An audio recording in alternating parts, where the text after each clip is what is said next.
Back to my channel. আজকে হলো রবিবার, তো আজকে আমার সকাল থেকে ছুটি ছিল, তারপর আমি 8টা পর্যন্ত ঘুমিয়েছি, তারপর উঠে এখন রেডি হয়ে গেছি, মানে চুল আঁচড়ানো বাকি আছে, তারপর খেয়ে দিয়ে যেতে হবে পড়াতে। আজকে 10টা থেকে পড়ানো আছে। শুভ আজকে বাড়ি নেই, মামা বাড়ি গেছে, শুধু সৌমি আজকে একা পড়বে। তো আমি চুলটা চটপট বেঁধে নিই।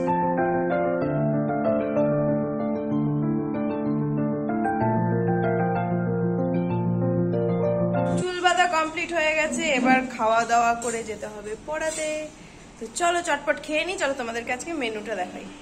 সকালবেলা আমি খাচ্ছি ডিম সেদ্ধ, একটুখানি সবজি, আর এখানে হলো চিংড়ি পকোড়া। শুধু এটাই নয়, আজকে রয়েছে ইলিশ মাছ ভাজা আর তার সাথে তেল, যেটা আমার সব থেকে প্রিয়, মানে হলো ভাপা ইলিশ হবে আজকে। আর আমি ভাপা ইলিশ অতটা পছন্দ করি না, তাই মা আমার পিসটা ভেজে রেখে দিয়েছে। আর আমার এরকম গরম গরম ভাতে ইলিশ মাছ ভাজা আর সেই ভাজা তেল দিয়ে খেতে সব থেকে টেস্টি লাগে। ইলিশ মাছগুলো একদম মুচমুচে হয়ে গেছে।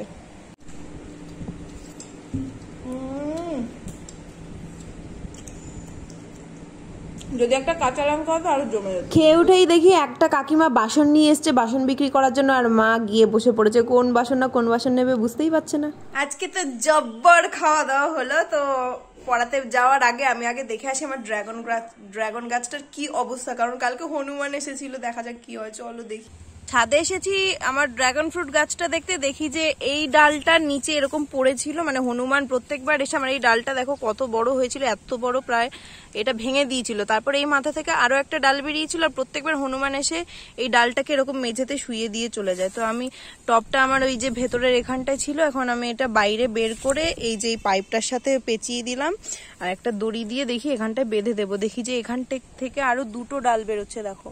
তো এই গাছের মধ্যে সার দিতে হবে, আর আমি পাশের টবে কিছু মাটি ছিল, এই মাটিগুলোকে এখন এই টবের মধ্যে দিয়ে দেবো। একটা কেঁচো আছে, বেশি মাটি দেবো না এখন, পরের দিন যখন বেরোবো তখন সার নিয়ে আসতে হবে, ড্রাগন ফ্রুট গাছে দেওয়ার মতো সেরকম সার নিয়ে আসতে হবে আমাকে। এই জল দিয়ে দিই। এটার মধ্যে সবজি পচা দিলে সব থেকে ভালো হয়, কালকে তাই করব। মাঠ থেকে বলবো সবজিগুলোকে বাইরে পচিয়ে রাখতে, ওগুলো এনে এনেই দেবো। তো পড়িয়ে এসে স্নান করে এখন রেডি হয়ে গেছে। দুপুরবেলা আজকে বাইরে খাবো আর ভিডিও শুট করতে বেরোচ্ছি, সেটাও তোমরা দেখতে পাবে বাইরে গিয়ে কি করব না করব। আর লেবু কেনার ইচ্ছা আছে, আর যদি বিশালে যায় তাও কিছু কেনাকাটা আছে। তো চলো দেখা যাক কোথায় কোথায় যাই। কল্যাণী আইটিআই এর প্যান্ডেল দেখো কত বড় হয়ে গেছে। তো আমি শুভম রোল সেন্টার থেকে নিয়ে নিলাম দুটো রোল। এটা ছিল আলু পনির রোল, খুবই টেস্টি ছিল। ফাইনালি আমরা এসে গেছি ব্রিজে। দেখো সুন্দর গঙ্গার বাতাস পাচ্ছি, সুন্দর হাওয়া পাচ্ছি, আর মারাত্মক রোদ, যার জন্য আমি খুব কালো হয়ে যাচ্ছি।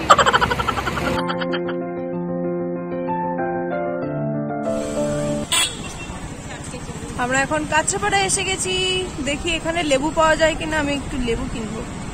লেবু কিনে ফেরার সময় এমন বৃষ্টি এসেছিল, পুরোপুরি ভিজে গেছিলাম। দেখো জল কেমন জমে গেছে, কিছুক্ষণ দাঁড়াতেই দেখি জলগুলো আবার চলে গেছে। যেহেতু ভিজে গেছি তাই চাও খেতে হবে, সন্ধেও ঘনিয়ে আসলো, তাই একটা চায়ের দোকানে চলে গেলাম চা খেতে। বিশেষত চা আমার পছন্দের জিনিস একদমই নয়, তাই আমি লিকার চা খাচ্ছি, দুধ চা তো আমার একদমই পছন্দ না। আর এই গ্রিন টিটা না কোনো টেস্ট ছিল না, মানে না নুন না মিষ্টি না কোনো স্মেলও ছিল না, কোনো মানে টেস্টলেস একটা গরম জল ওরকম লাগছিল খেতে। যদিও ঠান্ডা লাগার ভয়ে খেয়েছি, তাই পুরোপুরি শেষ করতে হয়েছে। ডিনারে নিয়েছিলাম ধানিয়া চিকেন। এটার ভেতরে যে পুরটা আছে না, এই চিকেনের স্টাফিংটার মধ্যে চিজে ভরপুর আছে। তারপর নিয়েছিলাম চিকেন কাবাব স্টিক। এটা বেশ ভালো ছিল, কিন্তু এর আগের আইটেমটা আমার বেশি পছন্দ হয়েছিল। তারপর খেয়ে দিয়ে চলে আসলাম হরিণঘাটা। মা, দিদি, বৌদি, টুনু, দুষ্টু সবাই এসেছিল। আমি এখানেই নেমে পড়েছিলাম, ওদের সাথেই বাড়ি চলে গেছিলাম। হাই করে দে। হরিণঘাটে এসে দিদি, দুষ্টু, মা, বৌদি সবার সাথে দেখা হয়ে গেছে। এখন আমি আর দিদি যাচ্ছি বৌদির বার্থডে গিফট কিনতে, কারণ বুধবার বৌদির হ্যাপি বার্থডে। বল, আর কিছু বলবি না?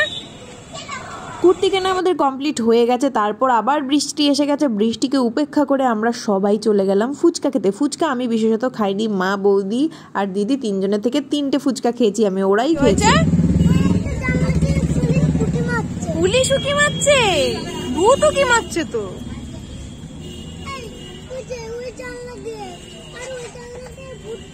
কেমন খেতে? তুমি টক দই দিয়ে খাচ্ছ? টুনু দই ফুচকা খাবে বলছিল, তাই ওখানে টুনুর জন্য একটা দই ফুচকা নেওয়া হলো। আমি যেহেতু ফুচকা খাবো না বলেছিলাম, তাই আমি 3 জনের থেকে 3 খানা ফুচকা ভাগ নিয়ে নিলাম। তারপর চলে গেলাম মিয়ামরে। দিদি বলছিল আমাদের সবাইকে পেস্ট্রি খাওয়াবো। দোতলা কেক এসছে, টেডি বিয়ার কেক 90 টাকা, একদম ছোট্ট। এটা কিসে পেয়েছিস? মিয়ামরে আসলেই দিদির মাথা খারাপ হয়ে যায় দুটো ছেলের জন্য। নাও খেয়ে বলো কেমন লাগছে তোমাদের। এইভাবে না, এই যে একেবারে কামড়াতে হয়। এই যে ভেতরে স্টাফিং আছে, এটা একেবারে কামড়াতে হয়। হুম,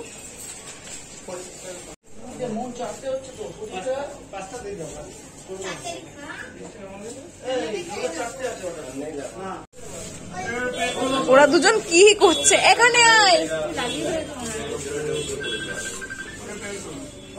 আজকে রাতের খাবার হিসেবে অনেক কিছুই খেয়ে নিয়েছি। বাড়ি গিয়ে সোজা ঘুমিয়ে পড়তে হবে। না আমাকে আবার পড়তে বসতে হবে। তো ভিডিওটা এখানেই শেষ করছি। দেখা হচ্ছে আবার নেক্সট ব্লগে। টাটা।